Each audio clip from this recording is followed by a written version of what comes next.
বাংলাদেশি আলোকচিত্রী ও মানবাধিকার কর্মী শহীদুল আলম যুক্তরাজ্যের university of the arts of লন্ডনের কাছ থেকে পাওয়া সম্মানজনক ডক্টরেট ডিগ্রি ফেরত দিয়েছেন।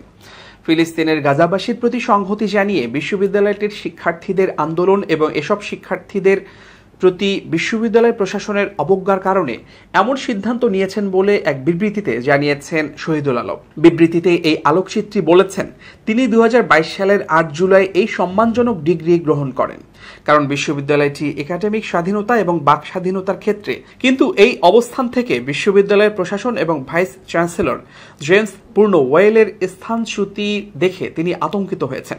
কাতার ভিত্তিক সংবাদ মাধ্যম আল জাজিরা জানিয়েছে, জেমস পুর্নোওয়েল মনে প্রাণে একজন কট্টর ইহুদিবাদী।